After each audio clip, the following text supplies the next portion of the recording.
What is up, y'all? We are back with another Scream 7 video. Before we get into it, definitely smash the like button because it definitely helps. Today, I want to talk about something that was brought up on a previous Scary at Night stream. Big shout out to Kincaid with this amazing theory in the scary film. And we didn't get too deep into it, but we got to get in deep with it now. This is crazy. So to get into it, what was brought up was basically, what if Mark Kincaid has kids that he has not told Sidney about, that he had before he even talked to Sidney, but he was just keeping them in the dark and hiding them away from Sidney. And now we know that Mark Kincaid and Sidney Prescott now has kids.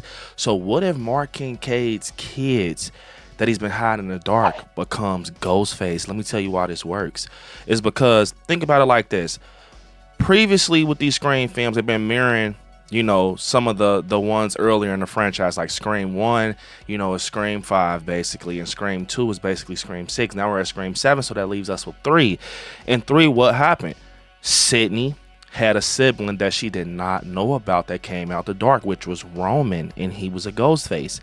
So it would make sense for Sidney Prescott's kids to be targeted by Ghostface, and the motive could be just right there, being that Mark Kincaid's kids that was hid in the dark are very much just upset because they feel like they're getting pushed to the side for his new kids and he's not in their life. So they're targeting Sidney Prescott kids. They don't like Sidney anyways, just because they feel like, you know, Mark Kincaid was taken away from them by Sidney Prescott because that is his wife now and he started a new family.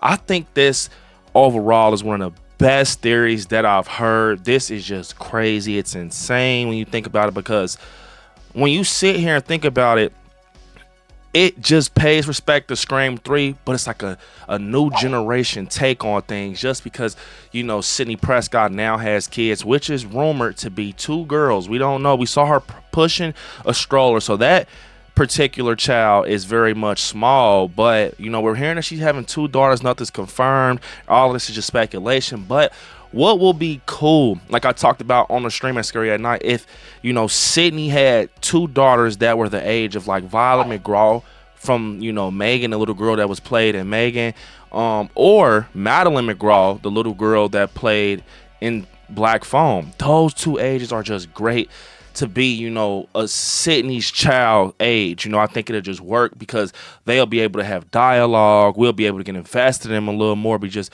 because they're a little older and stuff like that. But the only thing is, if they're that age, we're going to need a time jump, because the previous events we saw Sidney with a stroller, and you can't do anything with a baby that age just because, you know. But to get into it, if they do a time jump, you know, it would work. But I don't know if they'll do a time jump. Sidney basically talking about, you know, she has to go pick up the girls from school. So it's kind of confusing a little bit, you know, how they could do that.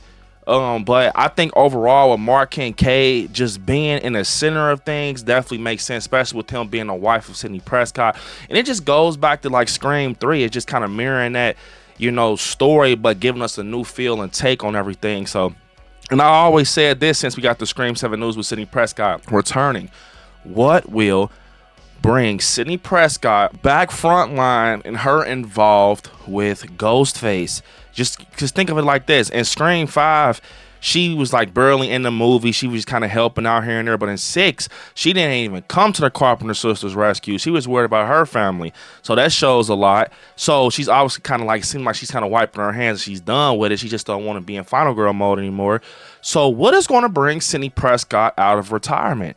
Her children or her husband, just her family in general. So I can definitely see Kevin Williamson being a director, just having a story surrounding Sidney, and that being the piece that makes her come out of retirement, her kids or her husband. And I think, you know, that would just be a wild twist. Just, you know, he has kids that's, you know, back in Hollywood or something, that ends up coming to where they are, and they have this motive, like they hate Sidney, they hate the kids because he needs to be back at home with them because he left them in the dark and abandoned them for his new family. Now that is a motive that I can work with. That motive right there, it makes sense. It sends a lot of, you know, energy to the plot, and it makes you kind of just worry, what if, you know, it comes to the point where Mark Kincaid is like, Sidney, I'm sorry, I can't let you do this, those are my kids. And then he kind of gets converted into like a Ghostface at that moment, like, I can't let you take out my kids, you know, I know those are my kids, these are my kids also. It'll just be a whole tangled situation, to be honest. Like I said, the things I'm saying right now are things that I'm just brainstorming right now, but we talked a little bit about it on Scary at Night. You know, it was brought up, just the whole thing with Mark Kincaid and stuff like that and the kids.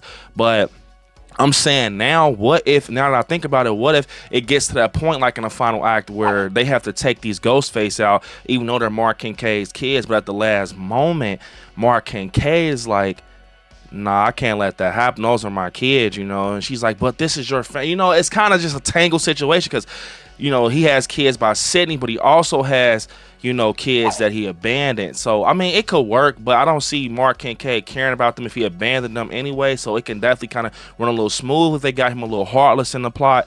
But overall, I think that would be a crazy motive. It would be wild to just see that happen in Scream 7. And it'll make sense, you know. Sidney Prescott, we're now focusing on her and her family and the motive and everything with the new Ghostface that we have and stuff like that. And maybe they just been waiting to do this for years, just because, you know, Mark Kincaid's been talking to Sidney. They've been waiting to plan it and get it going. And now they're revealed to be Mark Kincaid's kids. That will be just crazy, especially, you know, if he has like two, like another duo Ghostface or something like that, or even one will be wild. You know, just the fact that it's paying respect to that Roman and Sidney story in Scream 3 just makes it make sense to me. That's just, you know, why I think this is probably one of the best theories that I've heard. I also brought up, you know, Mark Kincaid being Ghostface, the ultimate betrayal. You know, Sidney the whole time thinks she has, you know, a husband and a lover, but she finds out in the long run he did all that just to get closer to her and, you know, just kind of just turn on her, and he was Ghostface the whole time. But a lot of people say they don't see that happening because they think he really cared about Sidney and everything, and he's working in the force. Overall, anything is possible in Scream 7. That's what I'm telling y'all. This is a brand new, you know, Sidney Prescott story. People are saying they don't think she has story left. What you have to understand is they're trying to branch off into a new timeline for this particular movie. It's not, you know what I'm saying? So people are saying that, you know, what if Stu Macher comes? And it'll be crazy if Stu Macher comes. I think it'll make more sense if Stu Macher actually just targets Sidney in this one, you know, and the kids, and use Mark Kincaid as a, you know, a target. I think it'll work, especially having Sidney and Gail front line. You know, Gail recovering from her injuries. That's where the time jump can play in part and kind of help Gail recover from her injury. So everything makes sense. It's just all about how they lay it out. But yeah, I think this could work. I definitely think Mark Kincaid having kids in the dark that he hasn't told Sidney about can be the Ghostface, and they can be revealed to kind of target Sidney's kids and her. That's crazy when you think about it. That is just like a Ghostface motive for me. I think that's the motive we haven't seen really, like, you know, just brought up with the two legacy characters, Mark Kincaid and Sidney, and that twist with the kids involved is wild. So comment down below what you all think about that theory with Scream 7, Mark Kincaid and everything. Let me know down in the comments. But unfortunately, this is the end of the video. I want y'all to hit me up on my social medias at ILIKESCARY on Instagram, ILIKESCARY_ on TikTok, Brandon on Facebook, ILIKESCARY on Twitter, and yeah, you all right there where it says subscribe. Next to it, click join to become a member of the channel.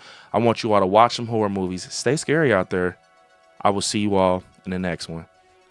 Peace. Until next time.